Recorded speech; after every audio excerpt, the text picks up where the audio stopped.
Hello friends, welcome back to Ravijaya fashions. ముందు వీడియోలో అయితే ఈ బ్లౌజ్ యొక్క కటింగ్ అయితే చూపించాను కదండి, క్రాస్ కటింగ్. ఈరోజు వీడియోలో అయితే మీకు ఈ బ్లౌజ్ అంతా కూడా స్టిచ్చింగ్ వీడియో అయితే చూపిస్తానండి. ఫస్ట్ అయితే మనము ఫ్రంట్ పార్ట్ని జాయింట్ అయితే చేసుకోవాలండి. ఇక్కడ చూసారు కదా, మీకు కటింగ్ వీడియోలో ఆల్రెడీ మీరు చూసినట్లయితే ఇక్కడ ఫ్రంట్ పార్ట్కి పీస్ అయితే తక్కువ వచ్చింది కదండి. ఇప్పుడు దాన్ని మనం ఎలా జాయిన్ చేసుకోవాలో ఈ వీడియోలో అయితే చూపిస్తాను. మనకు లైనింగ్లో మిగిలిన కొంచెం పీస్ని అయితే ఈ విధంగా ఫ్రంట్ పార్ట్ పైన పెట్టేసి ఈ విధంగా క్రాస్కి అయితే ఒక స్టిచ్ అయితే ఫస్ట్ నేను వేసుకుంటున్నానండి. ఇదే విధంగానే నెక్స్ట్ పార్ట్కి కూడా సేమ్ మీకు ఇప్పుడు చూపించాను కదండి, అదే విధంగానే ఒక పాదం వరుస అంతా స్ట్రైట్గా అయితే ఒక స్టిచ్ అయితే వేసుకుంటున్నాను. ఈ విధంగా ఫ్రంట్ పార్ట్కి పీస్ని జాయిన్ చేసిన తర్వాత ఆ పీస్ని ఇలా రివర్స్ చేసుకొని ఆ పీస్ పైన సన్నగా ఇంకొక స్టిచ్ అయితే వేసుకోవాలండి. సేమ్ ఇదే ప్రాసెస్లో నెక్స్ట్ పార్ట్కి కూడా ఇలా క్రాస్గా అయితే స్టిచ్ వేసుకోవాలి. నెక్స్ట్ వచ్చేసి రెండు ఫ్రంట్ పార్ట్లను కూడా ఈ విధంగా సర్దుకొని నీట్గా ఎక్కడ ఎక్కువ తక్కువ లేకుండా పీస్ అనేది సరిసమానంగా పెట్టుకోండి. మనం కింద హోల్డింగ్లో బ్యాక్ పార్ట్కి 2 ఇంచెస్ మడిచి కట్ చేసాం కదండి, సేమ్ అదే విధంగానే ఇప్పుడు మళ్ళీ పెట్టుకునేసి ఎక్స్ట్రా ఉన్న క్లాత్ని మొత్తం కూడా రిమూవ్ చేసుకోండి. ఇప్పుడు ఫ్రంట్ పార్ట్ అయితే మనకి రెడీ అయిపోయిందండి. ఇప్పుడు ఫ్రంట్ పార్ట్కి లైనింగ్ని అయితే మనం గమ్ పెట్టి అటాచ్ చేసుకుందాము. మనము ఇది ఇప్పుడు స్టిచ్ చేస్తున్నది వచ్చేసి క్రాస్ కటింగ్ కాబట్టి మనం లైనింగ్ క్రాస్గానే ఫ్రంట్ పార్ట్కి కట్ చేసుకోవాలి. అలాగే మన ఫ్రంట్ పార్ట్కి బ్లౌజ్ ఒరిజినల్ పీస్ ఉంటుంది కదండి, దానికి అటాచ్ చేసినప్పుడు కూడా ఒరిజినల్ బ్లౌజ్ పీస్ కూడా మనము క్రాస్గానే పెట్టుకోవాలండి. ఈ విధంగా ఫ్రంట్ పార్ట్కి మొత్తం కూడా గమ్ అప్లై చేసిన తర్వాత క్రాస్గా పెట్టుకునేసి బ్లౌజ్కి అయితే మనం ఈ విధంగా అటాచ్ చేసుకోవాలండి. చూసారు కదా, ఇలా కంపల్సరీగా ఫ్రంట్ పార్ట్ అనేది క్రాస్గానే పెట్టుకోవాలండి. చూసారు కదా, ఈ విధంగా అటాచ్ చేసిన తర్వాత ఇప్పుడైతే ఎక్స్ట్రా ఉన్న పీస్ని మొత్తం కూడా ఇలా రిమూవ్ చేసేసుకోండి. ఇప్పుడు కట్ చేసేటప్పుడు కరెక్ట్గా మనకు ఫ్రంట్ పార్ట్ ఎంత మెజర్మెంట్ అయితే తీసుకున్నామో సేమ్ అలాగే మనము కరెక్ట్గా అయితే ఇక్కడైతే లైనింగ్ చుట్టూ కూడా ఈ విధంగా అయితే కట్ చేసేసుకుందామండి. మన వీడియోస్ని ఎవరైనా ఫస్ట్ టైం కనుక చూస్తున్నట్లయితే రవిజయ ఫ్యాషన్ ఛానల్ని సబ్స్క్రైబ్ చేసుకొని వీడియోని లైక్ చేయండి ఫ్రెండ్స్. మీకు ఏమైనా డౌట్స్ ఉన్నా కూడా నాకైతే కామెంట్ సెక్షన్లో అయితే కామెంట్ చేయండి. ఇప్పుడు మనకు left side front part ready అయిపోయింది కదా, ఇప్పుడు రైట్ సైడ్ ఫ్రంట్ పార్ట్ని అయితే ఇప్పుడు అటాచ్ చేసుకుందామండి. సేమ్ ఇంతవరకు మనము ఎలా అయితే అటాచ్ చేసుకున్నామో సేమ్ అదే విధంగానే రైట్ సైడ్ ఉన్న పార్ట్ని కూడా అదే ప్రాసెస్లోనే మనము జాయిన్ చేసి గమ్ పెట్టి ఈ విధంగా ఎక్స్ట్రా ఉన్న క్లాత్ని మొత్తం కూడా రిమూవ్ చేసేసుకోవాలండి. మీరు కనుక కటింగ్ వీడియో చూసినట్లయితే ఈ స్టిచ్చింగ్ వీడియో కూడా ఈజీగా అనిపిస్తుందండి మీకు. ఒకవేళ మీరు కటింగ్ పార్ట్ చూడలేదంటే కన్నా మీరు తప్పకుండా వెళ్ళి మన ఛానల్లో అయితే కటింగ్ పార్ట్ కూడా ఉందండి, అది కూడా చూసేయండి. తప్పకుండా వీడియోని లైక్ చేయండి ఫ్రెండ్స్. మీరు వీడియోని లైక్ చేయడం వల్ల ఇంకొంతమందికి వీడియో షేర్ అయ్యే అవకాశం అయితే ఉంటుంది. వీడియోని మర్చిపోకుండా లైక్ అయితే చేయండి. చూసారు కదండి, ఫ్రంట్ పార్ట్ని ఈ విధంగా రెడీ చేసుకొని పెట్టుకున్న తర్వాత ఇప్పుడైతే టక్సులు పడదామండి. ఈ టక్సులు పట్టేటప్పుడు మనకి కింద టక్స్ పడుతుంది కదండి, అక్కడ 1 ఇంచు 1.5 ఇంచు అంతా పెట్టుకునేసి మనమైతే ఈ విధంగా స్టిచ్ అయితే వేసుకోవాలండి క్రాస్గా. నెక్స్ట్ ఉక్సులు పట్టి ఉంది కదండి, ఉక్సులు పట్టి సైడ్ కూడా సేమ్ ఒక 1/2 ఇంచు అలా గ్యాప్ వదులుకునేసి ఈ విధంగా క్రాస్గా అయితే మనము స్టిచ్ వేసుకోవాలి. నెక్స్ట్ చంక పార్ట్లో కూడా ఒక 1/2 ఇంచ్ అంతా ఈ విధంగా క్రాస్గా అయితే వేసుకోవాలండి. మనకి ఫ్రంట్ పార్ట్ అనేది ఈ విధంగా షేప్ అనేది కరెక్ట్గా రావడం వల్ల బ్లౌజ్ ఫ్రంట్ పార్ట్ ఫిట్గా బాగా కూర్చుంటుందండి. మనకి ఫ్రంట్ పార్ట్ ఎప్పుడు కూడా మిడిల్లో ఈ విధంగా రౌండ్ షేప్ అనేది కంపల్సరీగా రావాలి, అప్పుడే బ్లౌజ్ ఫిట్టింగ్ అనేది బాగుంటుందండి. సేమ్ ఇప్పుడు నెక్స్ట్ ఇంకో పార్ట్ని కూడా ఇదే విధంగానే టక్సులు పెట్టుకునేసి రెడీ చేసుకుందాం. ఈ టక్సులు పట్టుకునేటప్పుడు వెడల్పు వచ్చేసి 1.5 ఇంచు, అలాగే హైట్ వచ్చేసి 1 ఇంచు పెట్టుకోవాలండి కింద టక్స్. నెక్స్ట్ ఉక్సుల పట్టి కాజాల పట్టి దగ్గర వేసేది ఒక 1/2 ఇంచు వెడల్పు, 3 ఇంచెస్ హైట్ చూసుకోవాలి. నెక్స్ట్ చంక భాగంలో పట్టేటప్పుడు టక్స్ పొడవు 3.5 ఇంచు, 1/2 ఇంచు వెడల్పుతో చూసుకునేస్తే మనకు కరెక్ట్గా అయితే ఫ్రంట్ పార్ట్ అయితే వచ్చేస్తుందండి. ఇప్పుడు క్రాస్ బెల్ట్ కటింగ్ అయితే ఈ స్టిచ్చింగ్ అయితే చూపిస్తున్నాను మీకు. ఇక్కడ మనకి క్రాస్ బెల్ట్ అనేది కస్టమర్ చిన్నగా రావాలని చెప్పారండి, అందుకనే నేను ఈ విధంగా క్రాస్ బెల్ట్ చిన్నగా అయితే కట్ చేసుకున్నాను. ఇక్కడ మీరు లైనింగ్తో పాటు ఇంకా వేస్ట్ పీస్ ఏదైనా ఉంటే కూడా అటాచ్ చేసుకోవడం వల్ల క్రాస్ బెల్ట్ అనేది ఇంకొంచెం స్టిఫ్గా అయితే ఉంటుందండి. నేను ఇక్కడైతే లోపలైతే క్లాత్ అయితే ఏం వేయట్లేదండి, నార్మల్గానే స్టిచ్ చేస్తున్నాను. ఫస్ట్ అయితే ఒక పావించ్ అంతా కూడా స్ట్రైట్గా లోపలికి మడిచేసి కుట్టేసిన తర్వాత మళ్ళీ క్రాస్ బెల్ట్ని ఈ విధంగా రివర్స్ చేసుకునేసి క్రాస్ బెల్ట్ చుట్టూ కూడా ఈ విధంగా ఒక కుట్ట అయితే వేసేస్తున్నానండి. ఈ విధంగా 2 క్రాస్ బెల్ట్ని కూడా సేమ్ ఇదే ప్రాసెస్లోనే మనమైతే కుట్టుకుందాం. ఈ విధంగా 2 క్రాస్ బెల్ట్ని కూడా మనము రెడీ చేసుకొని పెట్టుకున్న తర్వాత దీనికి కూడా మనము ఎక్స్ట్రా ఉన్న క్లాత్ని మొత్తం కూడా రిమూవ్ చేసేయాలండి.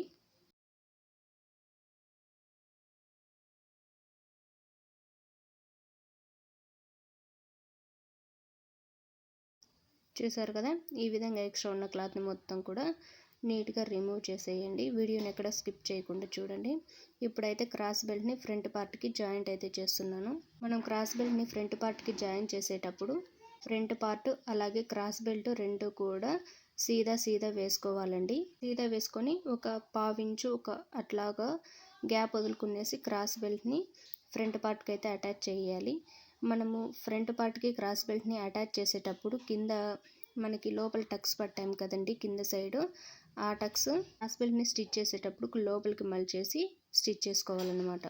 తర్వాత హుక్సులు పట్టి కాజా పట్టి రెండు కరెక్ట్గా మన బ్లౌజ్ ఏదైతే మెజర్మెంట్కి తీసుకున్నామో ఆ బ్లౌజ్ అంతా కరెక్ట్గా వచ్చాయో లేదో ఇక్కడ చెక్ చేసుకుంటున్నానండి. ఒకవేళ మనకు ఏదైనా కొంచెం ఎక్కువ వచ్చినట్లుంటే ఇప్పుడు మీకు చూపిస్తున్నాను కదా, నాకు ఇక్కడ రైట్ సైడ్ ఫ్రంట్ పార్ట్ అయితే ఒక పావించి అలా అయితే ఎక్స్ట్రా వచ్చింది. అందుకని చెప్పేసి మళ్ళీ కొంచెం ఈ విధంగా క్రాస్గా అయితే ఒక స్టిచ్ వేసుకుంటున్నాను. ఇప్పుడు చూసారు కదా, మనకి 2 ఫ్రంట్ పార్ట్లు కూడా కరెక్ట్గా వచ్చేసాయి. ఇలా కరెక్ట్గా వచ్చిన తర్వాత మనం ఫ్రంట్ పార్ట్కి క్రాస్ బెల్ట్ని అటాచ్ చేసాం కదండి, అటాచ్ చేసినప్పుడు లోపల వైపు ఖర్చు ఉంటుంది కదా, ఆ ఖర్చుని ఇలా పైకి అనుకుంటూ చెస్ట్ పార్ట్ పైన సన్నగా ఒక స్టిచ్ అయితే వేసుకోవాలండి. సేమ్ అదే ప్రాసెస్లోనే ఖర్చు అనేది కంపల్సరిగా మనకి చెస్ట్ వైపు పైకి అయితే ఉండాలండి. కంపల్సరిగా ఖర్చు అలా స్టిచ్ చేసుకోవడం వల్ల మనకి బ్లౌజ్ వేసుకున్నప్పుడు కుచ్చుకోకుండా మనకైతే ఫ్రీగా ఉంటుందన్నమాట. ఎక్స్ట్రా ఉన్న క్రాస్ బెల్ట్ని ఈ విధంగా కట్ చేసేసుకుంటున్నాను. 2 దాంట్లకు కూడా హుక్సులు పట్టి కాజా పట్టి మనకు కరెక్ట్గా ఉన్నాయి లేదా ఎలా చూసుకుంటామో మనం సైడ్ జాయింట్లు చేస్తాం కదండి, ఆ సైడ్ కూడా కరెక్ట్గా ఉన్నా లేదో కూడా చూసుకోవాలి. ఇప్పుడైతే నేను హుక్సులు పట్టి అయితే స్టిచ్ చేస్తున్నాను. 1.5 ఇంచ్ ఉన్న ఒక పీస్ని అయితే తీసుకునేసి ఫస్ట్ ఒక పాదం వరుస అంతా కూడా స్ట్రైట్గా అంటే స్టార్టింగ్లో కింద చిన్న హోల్డింగ్ చేసి దాన్ని అయితే ఫ్రంట్ పార్ట్కి ఈ విధంగా అటాచ్ చేసుకొని మనం క్రాస్ బెల్ట్ని ఎలా అటాచ్ చేసుకున్నాం సేమ్ అదే ప్రాసెస్లోనే అటాచ్ చేసుకున్నానండి. ఇప్పుడు ఆ హుక్సులు పట్టిని ఈ విధంగా డబుల్ లేయర్గా హోల్డింగ్ చేసుకునేసి దాని చుట్టూ కూడా సన్నగా అయితే ఒక స్టిచ్ అయితే వేసేసుకుంటున్నాను. ఇప్పుడు చూసారు కదా, మనకి హుక్సులు పట్టి అయితే రెడీ అయిపోయింది. ఇక్కడ మీరు ఒకటైతే గమనించాలండి, మనము హుక్సులు పట్టిని స్టిచ్ చేసినప్పుడు ఫ్రంట్ పార్ట్కి సీదా వేసుకొని అయితే స్టిచ్ చేస్తాం, కానీ కాజా పట్టీని స్టిచ్ చేసినప్పుడు ఉల్టా వేసుకొని అయితే స్టిచ్ చేస్తామండి. ఎందుకంటే కాజా పట్టీ అనేది మనకి పై వైపు రావాలి కాబట్టి. ఇక్కడ కూడా ఒక పాదం వరుస అంతా ఇలాగా మనము స్ట్రైట్గా జాయిన్ చేసుకున్న తర్వాత మళ్ళీ దాన్ని రివర్స్ చేసుకునేసి దానిపైన కూడా సన్నగా ఒక స్టిచ్ అయితే వేయాలండి. హుక్సులు పట్టీని కానీ కాజాల పట్టీని కానీ స్టిచ్ చేసేటప్పుడు ఇక్కడ చూసారు కదా, అక్కడ డెఫినెట్గా హోల్డింగ్ అనేది చేసి మనము అటాచ్ అయితే చేసుకోవాలండి. ఇక్కడ మనము కాజాలు చేత్తో వేస్తున్నాం కాబట్టి నేను ఇక్కడైతే కాజాలు మిషన్ తోటి అయితే స్టిచ్ చేయట్లేదు, నార్మల్గానే స్ట్రైట్గా పీస్ పైకి లేకోకుండా ఒక స్టిచ్ అయితే వేస్తున్నాను. తర్వాత ఇక్కడ రఫ్ చేసేసి మిడిల్లో కూడా ఒక స్టిచ్ అయితే వేస్తున్నాను. చూసారు కదా, ఇక్కడ రఫ్ చేసిన తర్వాత మిడిల్లో కూడా ఒక స్టిచ్ అయితే వేసేస్తున్నాను అన్నమాట. ఇలా స్టిచ్ చేసిన తర్వాత మళ్ళీ మనము హుక్సులు పట్టి కాజాల పట్టి రెండు కూడా కరెక్ట్గా ఉన్నాయో లేదో ఒకసారి అయితే చెక్ చేసుకోవాలండి. ఎక్స్ట్రా ఉన్న కాజా పీస్ని మన హుక్సులు పట్టి ఎంత హైట్ ఉందో అంత నీట్గా అయితే కట్ చేసుకోవాలి. చూసారు కదండి, ఇలా ఎక్స్ట్రా ఉన్న క్లాత్ని రిమూవ్ చేసిన తర్వాత మనకి హుక్సులు పట్టి కాజా పట్టి రెండు సమానంగా అయితే వచ్చాయి. ఇప్పుడు ఫ్రంట్ పార్ట్ స్టిచ్చింగ్ అయిపోయింది కాబట్టి బ్యాక్ పార్ట్ని అయితే స్టిచ్చింగ్ చేసి చూపిస్తాను. ఇక్కడ నేను నడుముకైతే పైపింగ్ అయితే వేయట్లేదండి, థ్రెడ్ పైపింగ్ లోపలికి మర్జ్ చేసి అయితే స్టిచ్ చేసేస్తున్నాను. ఇక్కడ నేను ఆల్రెడీ బ్లౌజ్ మెజర్మెంట్ అంతా తీసుకున్నాను కదా, మీకు కటింగ్ వీడియో అయితే తెలుస్తుందండి. ఒక పావించ్ అంతా కూడా లోపలికి మడిచేదానికి పెట్టుకునేసి మనకి బ్లౌజ్ ఎంత హైట్ అయితే ఉందో దానంతా అయితే మార్కింగ్ చేసుకొని బ్యాక్ పార్ట్ని కట్ చేసుకున్నాను. ఇక్కడ ఏదైతే నేను ఖర్చు కోసం పెట్టుకున్నానో దానిపైన ఈ విధంగా స్ట్రైట్గా ఒక లైన్ వేసిస్తానండి స్టిచ్చింగ్. ఇప్పుడు మెజర్మెంట్ బ్లౌజ్తో కూడా నేను బ్యాక్ పార్ట్ని అయితే కొలిచి చూపిస్తాను. చూసారు కదా, మనకి నెక్ అనేది కరెక్ట్గా వచ్చింది. ఇప్పుడు లైనింగ్ని అయితే ఈ విధంగా ఉల్టా చేసుకునేసి మనం చుట్టూ కూడా అంటే లైనింగ్ చుట్టూ కూడా సన్నగా ఒక కుట్టు అయితే వేసేయాలండి. ఇక్కడ నడుం దగ్గర మీకు ఒకవేళ కుట్టు బయటకు కనపడకూడదు అనుకుంటే లైనింగ్ పైన వచ్చేటట్టుగా అంటే బ్లౌజ్ ఒరిజినల్ పీస్ ఉంది కదండి, దానిపైన కుట్టు పడుకోకుండా లైనింగ్ పైన కుట్టు పడేటట్టుగా మీరు లైనింగ్ని అయితే స్టిచ్ అయితే వేసుకోవచ్చు. నేనైతే అలా వేయట్లేదండి, నార్మల్గానే నేను ఇప్పుడు వేసే స్టిచ్ అయితే బయటకైతే కనిపిస్తుందండి. ఇలా స్టిచ్ వేసుకోవడం వల్ల మనకనేది పైకి లేచినట్టుగా లైనింగ్ అనేది కనపడుకోకుండా నీట్గా మన లైనింగ్కే బ్లౌజ్ పీస్ అటాచ్ అయిపోతుందని చెప్పి ఇలా అయితే వేస్తున్నాను. చూస్తారు కదా, ఇలా బ్యాక్ పార్ట్ చుట్టూ కూడా నీట్గా అయితే ఒక స్టిచ్ అయితే వేసేసుకుంటున్నానండి. ఇంతవరకు మన వీడియోస్ని లైక్ చేయకుంటే లైక్ చేయండి. వీడియోని ఎడిట్ చేయడానికి నాకు మినిమం 1.5 అవర్ అయితే పట్టిందండి. మీరు లైక్ చేయడం వల్ల ఈ వీడియో కొంతమందికి షేర్ అయ్యే అవకాశం అయితే ఉంటుంది. ప్లీజ్ వీడియోని లైక్ చేయండి. రవి జయ ఫ్యాషన్ ఛానల్ని సబ్స్క్రైబ్ చేసుకొని ఫాలో అవ్వండి ఫ్రెండ్స్. ఇప్పుడు లైనింగ్ని మొత్తం కూడా అటాచ్ చేసేసిన తర్వాత ఎక్స్ట్రా ఉన్న ఖర్చు భాగం పీస్నంతా కూడా ఈ విధంగా నీట్గా రిమూవ్ అయితే చేసేసుకోండి.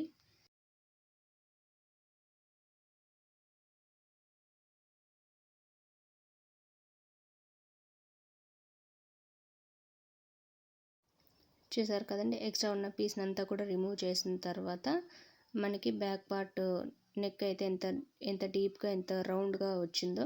ఇప్పుడు ఫ్రంట్ పార్ట్ని తీసుకొని ఈ విధంగా ఇప్పుడు కాజా పట్టి ఇదైతే నేను స్టిచ్ చేస్తున్నాను. ఫ్రంట్ పార్ట్ కాజా పట్టి వచ్చేసి మనకి మిడిల్లో వచ్చేటట్టు చూసుకోండి. హుక్స్లు పట్టి కాజా పట్టి ఈ విధంగా. మళ్ళీ మీరు కన్ఫ్యూజ్ అయ్యి రివర్స్లో అయితే కుట్టేయకండి. బ్యాక్ పార్ట్ అలాగే ఫ్రంట్ పార్ట్ కూడా రెండు సీదా పెట్టుకునేసి షోల్డర్స్ అయితే జాయిన్ చేసుకోండి. ఈ విధంగా షోల్డర్స్ రెండు జాయిన్ చేసుకున్న తర్వాత మనకు మెజర్మెంట్కి ఇచ్చిన బ్లౌజ్ని అయితే తీసుకునేసి నెక్ పార్ట్ని మొత్తం కూడా మనము కొలుచుకోవాలండి. బ్యాక్ నెక్ కొలుచుకోకపోయినా పర్లేదండి, ఎందుకంటే బ్యాక్ నెక్ మనము నెక్కులు అనేటివి మారుస్తూ ఉంటాం కదండి, కాబట్టి బ్యాక్ నెక్ కొలవకపోయినా పర్లేదు. మనకి హుక్స్లు పట్టి అలాగే కాజా పట్టి రెండు కూడా షోల్డర్ దగ్గరికి కరెక్ట్గా వచ్చేసి సరిపోతుందండి. ఒకవేళ హెచ్చు తక్కువ ఏమన్నా కూడా ఇప్పుడే మీరు అటాచ్ చేసుకునేకైతే ఉంటుంది. అయితే రెండు కూడా సేమ్ అయితే ఒకే మెజర్మెంట్తో అయితే కరెక్ట్గా వచ్చేసాయండి మన ఆల్ది బ్లౌజ్ అంతా. ఇప్పుడు 1 ఇంచ్ అంతా వెడల్పులో నేను ఒక పీస్ని అయితే ఈ విధంగా క్రాస్గా అయితే కట్ చేసుకున్నానండి. ఇదైతే నేను పైపింగ్ వేయడం కోసం అయితే వాడుతున్నాను. ఇప్పుడు చూస్తాను కదండి, ఇక్కడ ఒక పాదం వరుస అంతా కూడా నెక్ చుట్టూ ఈ విధంగా గోల్డ్ కలర్ పైపింగ్ వేసుకోవడానికి క్లాత్ని అయితే ఈ విధంగా అటాచ్ అయితే చేస్తున్నానండి. కరెక్ట్గా ఒక పాదం వరుస అంతా అయితే వదులుకొనేసి ఇక్కడైతే మీరు స్టిచ్ చేస్తున్నానండి. ఇప్పుడు నేను వేసేది అయితే థ్రెడ్ పైపింగ్ అయితే వేస్తున్నానండి, నార్మల్ పైపింగ్ అయితే కాదు. ఈ విధంగా థ్రెడ్ పైపింగ్ వేయడం వల్ల ఫినిషింగ్ కూడా నీట్గా ఉంటుంది బ్లౌజు. చూసారు కదా, ఈ విధంగా అయితే మీ అంతా కూడా నెక్ చుట్టూ స్టిచ్ చేసిన తర్వాత ఇక్కడైతే చిన్న చిన్న ఖర్చులు అయితే పెట్టుకుంటున్నానండి. ఈ విధంగా ఖర్చులు పెట్టుకోవడం వల్ల ఫ్రంట్ పార్ట్ అనేది లేచి వచ్చినట్టు కాకుండా ఈజీగా అయితే రౌండ్ అయితే తిరుగుతుందండి. చూసారు కదా, ఇలా వేసిన స్టిచ్ని కట్ చేయకుండా ఎక్స్ట్రా ఉన్న పీస్ని మాత్రం కట్ చేయాలి. ఇక్కడ పైపింగ్ వేయడానికి థ్రెడ్ నేనైతే సన్నదైతే తీసుకుంటున్నానండి. దీంట్లో రకాలు కూడా ఉంటాయంటే ఒకటి వచ్చేసి రౌండ్ థ్రెడ్ వస్తుంది, ఇది వచ్చేసి నార్మల్గా మనకు థ్రెడ్ రీల్ ఉంటుంది కదండి, అలా అయితే ఇంకొక మోడల్ వస్తుంది. నేనైతే అదే తీసుకున్నానండి. దాన్ని తీసుకునేసి పైపింగ్ అయితే వేస్తున్నాను. ఇక్కడ మీరు గమనించాల్సింది, పైపింగ్ వేసేటప్పుడు ఖర్చు భాగానికి అలాగే ఇప్పుడు మనం పీస్ వేసాం కదండి, గోల్డ్ కలర్ పీసు, దాని మిడిల్లో అయితే మనకు ఈ పైపింగ్ థ్రెడ్ అయితే ఉండాలండి. ఖర్చు భాగాన్ని మనము బ్లౌజ్కి అయితే కిందకు ఉంటుంది కదా, దానికైతే అటాచ్ చేసుకోవాలి.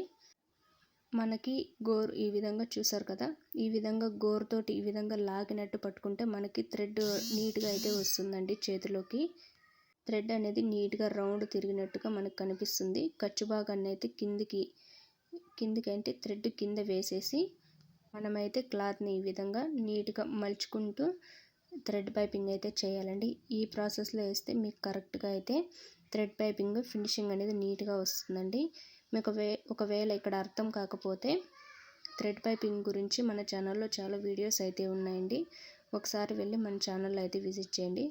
చూసారు కదా ఫినిషింగ్ ఎంత నీట్గా వచ్చిందో.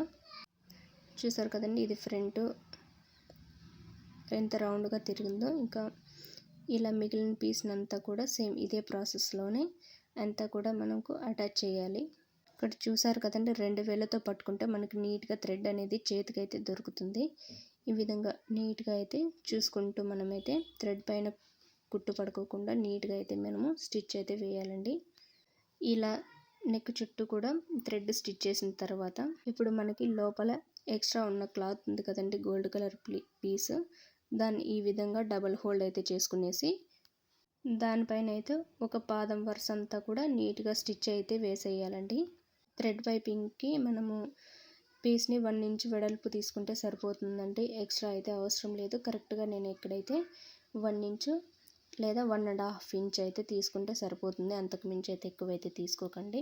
చూసారు కదా, ఈ విధంగా క్రాస్ పీస్ తీసుకోవడం వల్ల మనకి నీట్గా అయితే హోల్డింగ్ అయితే అయిపోతుందండి. ఒకవేళ మీకు క్రాస్ పీస్ అవైలబుల్ లేకపోయినా కూడా నార్మల్ స్ట్రైట్ పీస్తో వేసినా కూడా ఈ ప్రాసెస్లో కరెక్ట్గా అయితే షేప్ అయితే వస్తుందండి. ఇదే ప్రాసెస్లోనే మనము నెక్ చుట్టూ కూడా ఈ విధంగా హోల్డ్ చేసుకుంటూ స్టిచ్ చేయాలండి. చూసారు కదా ఫినిషింగ్ ఎంత నీట్గా వచ్చిందో. ఇక్కడ మీకు దగ్గరగా అయితే చూపిస్తున్నాను. చూసారు కదా, బ్లౌజ్ పైన కానీ అలాగే లోపల సైడ్ కానీ నీట్గా అయితే ఫినిషింగ్ వచ్చింది. ఇప్పుడైతే మీకు హ్యాండ్స్ స్టిచ్చింగ్ అయితే చూపిస్తానండి. ఇక్కడ వచ్చేసి నాకు హ్యాండ్స్కి పీస్ అయితే జాయిన్ చేయాల్సి ఉంది కాబట్టి ఈ విధంగా నా దగ్గర మిగిలిన క్లాత్తో ఈ విధంగా 4 లేయర్స్గా ఇక్కడ మడుచుకునేసి దాన్ని హ్యాండ్స్ ఒరిజినల్ పీస్ కోసం జాయింట్ కోసం అయితే వాడుకుంటున్నాను. నేను ఇక్కడ స్క్వేర్గానే కట్ చేసుకున్నానండి. స్క్వేర్గా కట్ చేసుకున్న తర్వాత హ్యాండ్స్కి మనము ఇంతకుముందు ఫ్రంట్ పార్ట్ జాయింట్ చేసుకున్నట్టు చూపించాను కదండి, సేమ్ అదే ప్రాసెస్లోనే హ్యాండ్స్కి కూడా పీస్ అనేది జాయిన్ చేసుకోవాలండి. ఈ విధంగా 2 వైపులా కూడా హ్యాండ్స్ జాయిన్ చేసుకున్న తర్వాత పీస్ని దానిపైన కూడా ఒక స్టిచ్ అయితే వేసుకోవాలండి. ఈ విధంగా జాయిన్ చేసుకున్న తర్వాత లైనింగ్ ఉంటుంది కదండి హ్యాండ్స్కి కూడా సేమ్ ఇదే ప్రాసెస్లోనే మనకు పీస్ని అయితే జాయిన్ చేసుకోవాల్సి ఉంటుంది.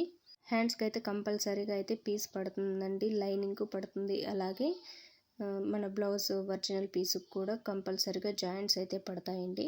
ఇక్కడ మీరు లైనింగ్ని జాయిన్ చేసుకునేటప్పుడు పీసులో మనము చంక క్లోత్ అయితే తీసుకుంటాం కదండి, వాటిని స్ట్రైట్గా అంటే ఎదురు బదురు ఒకే వైపు వచ్చేటట్టుగా కాకుండా క్లోత్ తీసుకున్నది మనకి ఫ్రంట్ పార్ట్కి 2 ఫ్రంట్ పార్ట్లకి 2 హ్యాండ్స్ కూడా లోత్ అనేది తీసుకునేది ఫ్రంట్ పార్ట్కి వచ్చేటట్టుగా చూసుకొని పీస్ అయితే జాయిన్ చేసుకోవాలండి. మళ్ళీ రివర్స్ చేసుకుంటే కొంచెం ఇబ్బంది అయితే పడతారు కాబట్టి లైనింగ్ని చూసుకునేసి కరెక్ట్గా ఎప్పుడైతే స్టిచ్ చేసుకోండి.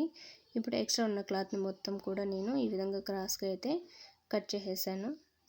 ఇప్పుడు చూసారు కదండి, ఇక్కడ నేను హ్యాండ్స్కి కూడా పైపింగ్ వేస్తున్నాను కాబట్టి నేను ఇక్కడైతే స్టిచ్ అయితే చేయట్లేదండి. నేను హ్యాండ్ ఎంత పొడవు ఉందో అంతే పొడవు తీసుకునేసి కరెక్ట్గా అంటే హ్యాండ్స్ జాయిన్ చేయడానికి ఒక 1/4 ఇంచ్ అంతా వదులుకున్నాను అంతేనండి. ఇక్కడ పైపింగ్ వేస్తున్నాను కాబట్టి నేను ఎక్స్ట్రా అయితే ఏం తీసుకోలేదు. ఇప్పుడు ఇక్కడ లైనింగ్ హ్యాండ్స్కు గమ్ జాయిన్ చేసిన తర్వాత ఇప్పుడు మనకు బ్లౌజ్ ఒరిజినల్ పీస్ ఉంది కదా, దాన్ని కూడా ఈ విధంగా పెట్టేసి రెండింటిని కూడా ఇక్కడ అతికిచ్చేస్తున్నానండి కరెక్ట్గా. చూసారు కదా, ఈ విధంగా అయితే అతికిచ్చేస్తున్నాను. నెక్స్ట్ ఇంకొక హ్యాండ్ని కూడా సేమ్ ఇదే ప్రాసెస్లోనే అంటే మనము లైనింగ్కి హ్యాండ్స్ ఇవి జాయిన్ చేసాం కదండి పీసు, దాన్ని లోపల పైపు పడిపోయేటట్టుగా మీరు లైనింగ్ పీస్ని ఒరిజినల్ పీస్కి చూసుకొని గమ్తో అయితే అటాచ్ చేసుకోండి. మనం జాయిన్ చేసిన పీస్ని పై వైపు కనపడుకోకుండా నీట్గా అయితే చూసుకోండి. ఇప్పుడు మనము హ్యాండ్స్కి పైపింగ్ అయితే వేస్తున్నామండి. హ్యాండ్స్కి పైపింగ్ వేయడానికి కూడా సేమ్ మనం ఫ్రంట్ పార్ట్కి అంటే బ్లౌజ్కి ఏ విధంగా అయితే పైపింగ్ వేసామో సేమ్ అదే ప్రాసెస్లోనే ఇక్కడ నేను పైపింగ్ అయితే వేస్తున్నాను అన్నమాట. 2 హ్యాండ్స్కి కూడా ఇదే విధంగానే పైపింగ్ అయితే వేస్తున్నాను. మనము థ్రెడ్ పైపింగ్ వేసేటప్పుడు కంపల్సరీగా ఖర్చు భాగానికి ప్లస్ మనం తీసుకున్న గోల్డ్ కలర్ అంటే క్లాత్కి మిడిల్లో థ్రెడ్ వచ్చేటట్టు అయితే చూసుకోవాలండి. అంతేనండి. నేను ఇక్కడ నార్మల్ పాదంతో నీట్గా అయితే పైపింగ్ అయితే వేసేస్తున్నాను అన్నమాట. చూసారు కదా, ఈ విధంగా థ్రెడ్ స్టిచ్ చేసిన తర్వాత మళ్ళీ ఎక్స్ట్రా ఉన్న క్లాత్ని మొత్తం కూడా ఈ విధంగా లోపలికి డబుల్ హోల్ చేసి మలిచేసి ఇలా అయితే స్టిచ్ చేస్తున్నానండి.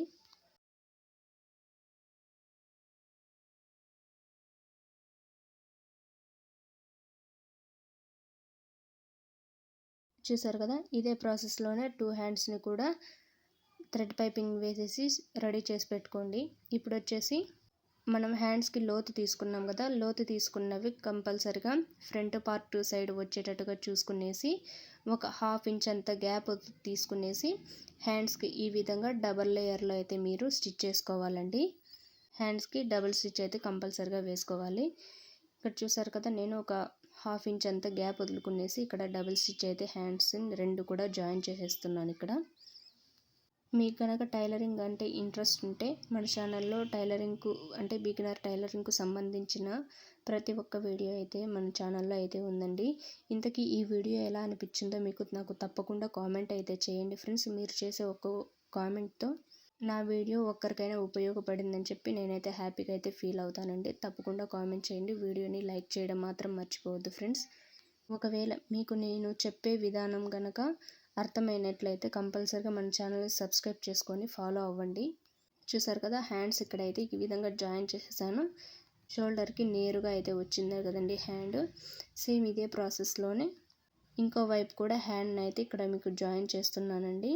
ఇక్కడ నేను బ్లౌజ్ స్టిచ్ చేసేటప్పటికి ఈవినింగ్ అయితే అయిపోయిందండి. టార్చ్ లైట్ అయితే వేసుకొని స్టిచ్ చేస్తున్నాను. అందుకని మీకు లైటింగ్ అనేది ఒకసారి ఎక్కువ ఒకసారి తక్కువ అయితే చూపిస్తుంది. ఇక్కడైతే నేను హ్యాండ్స్ స్టిచ్ చేసినప్పుడు అయితే ఒక 1/2 ఇంచ్ గ్యాప్ వదులుకునేసి అయితే హ్యాండ్ అంటే ఫ్రంట్ పార్ట్కి చుట్టూ అలాగే బ్లౌజ్ పీస్కి అంతా కూడా చుట్టూ కూడా ఈ విధంగా హ్యాండ్ని అయితే అటాచ్ చేసేస్తున్నాను అన్నమాట.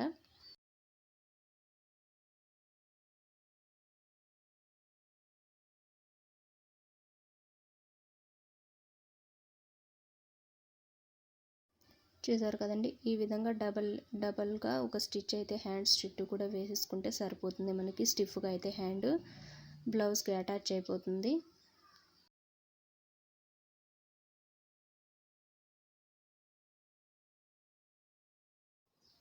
ఇప్పుడైతే సైడ్స్ అయితే జాయిన్ చేసుకుందామండి. ఈ విధంగా సైడ్స్ జాయిన్ చేసుకున్నప్పుడు నాకు ఫ్రంట్ పార్ట్ అయితే కొంచెం ఎక్కువ అనిపించింది కాబట్టి ఇక్కడ ఫ్రంట్ పార్ట్కి ఒక చిన్న టక్స్ అయితే పట్టుకుంటున్నాను.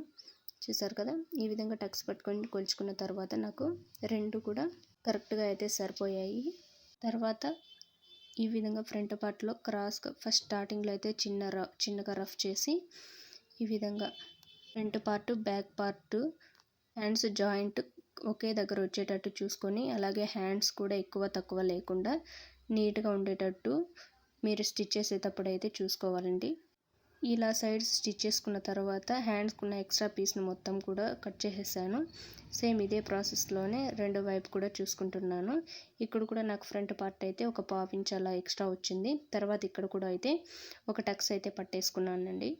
ఇలా టక్స్ పట్టుకున్న తర్వాత నాకు రెండు కూడా కరెక్ట్గా అయితే వచ్చాయి. సేమ్ ఇది వరకు నేను ఎలా స్టిచ్ చేశానో అదే ప్రాసెస్లోనే ఇక్కడ సైడ్స్ అయితే జాయిన్ చేసుకుంటున్నాను. ఇలా జాయిన్ చేసుకున్న తర్వాత మనకి ఏదైతే మెజర్మెంట్కి ఇచ్చారో ఆ బ్లౌజ్ని తీసుకునేసి ఫస్ట్ హుక్స్ల పట్టీ చూసుకున్నారు కదా, హుక్స్ల పట్టీ నుంచి మనకి కుట్టు అయితే ఎక్కడి వరకు ఉందో అక్కడైతే ఒక మార్కింగ్ చేసుకోండి. తర్వాత ఆర్మ్ రౌండ్ అయితే చూసుకోండి. ఆర్మ్ రౌండ్ కూడా పైన షోల్డర్ జాయింట్ దగ్గర నుంచి మనకి ఇక్కడ సైడ్స్ జాయింట్ వేసాం కదా అక్కడ వరకు ఆర్మ్ లూజ్ చూసుకునేసి అక్కడ కూడా ఒక మార్కింగ్ అయితే చేసుకోండి ఎగ్జాక్ట్గా. తర్వాత హ్యాండ్ లూజ్ కూడా చూసుకోండి. హ్యాండ్ లూజ్ చూసుకున్న తర్వాత ఇక్కడ కూడా ఒక మార్కింగ్ చేసుకునేసి ఇప్పుడు ఎక్కడైతే మనం మార్కింగ్ చేసామో ఎగ్జాక్ట్గా మనం మార్కింగ్ చేసుకున్న దగ్గరికి ఈ విధంగా అయితే స్టిచ్ అయితే వేసేసుకోండి. ఇలా స్టిచ్ చేసుకున్న తర్వాత నెక్స్ట్ కాజా పట్టీ వైపు కూడా ఇదే ప్రాసెస్లోనే మార్కింగ్ చేసుకునేసి స్టిచ్ అయితే చేసేయండి. చూసారు కదా, సైడ్ స్టిచ్లు కూడా ఫినిషింగ్ ఎంత నీట్గా వచ్చిందో. నేను చెప్పిన ఈ ప్రాసెస్లో మీరు కనుక బ్లౌజ్ కట్ చేసి స్టిచ్ చేశారంటే మీకు కూడా కంపల్సరీగా ఫినిషింగ్ అనేది బ్లౌజ్ నీట్గా అయితే వస్తుందండి. చూసారంటే మనకి ఎక్కడ పోగులు నీట్గా గలీజ్గా బయటకు రాకోకుండా నీట్గా అయితే ఉంది ఫినిషింగ్.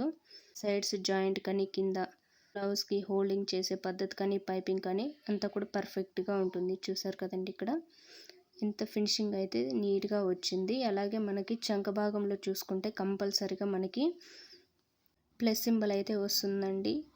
చూసారు కదా ఇక్కడ చూడండి, ఇక్కడ కరెక్ట్గా మనకి ప్లస్ సింబల్ అయితే కరెక్ట్గా వస్తుందండి. కింద హోల్డింగ్ చేసే పద్ధతి కానీ అంతా కూడా ఫినిషింగ్ అంతా నీట్గా ఉందండి. వీడియో నచ్చితే ప్లీజ్ లైక్ చేయండి. రవి జయ ఫ్యాషన్ ఛానల్ని సబ్స్క్రైబ్ చేసుకొని ఒపీనియన్ ఏంటో తప్పకుండా కామెంట్ చేయండి ఫ్రెండ్స్. Thanks for